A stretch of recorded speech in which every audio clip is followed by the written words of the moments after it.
এরকম চারা চলে আসলে কিন্তু আপনারা নারকেল গাছ না লাগিয়ে নারকেলকে যদি এরকমভাবে ছুলে নিতে পারেন, এরকম দেখুন কতটা বড় চারা এসছে নারকেলটা।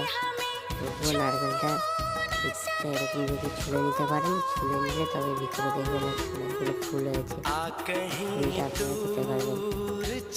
হালকা বড় হলে ছুলবে গাছটা, তবে বেশি বড় গাছ এবং ছুলতে যাবেন না, সেটা নষ্ট হয়ে যায়।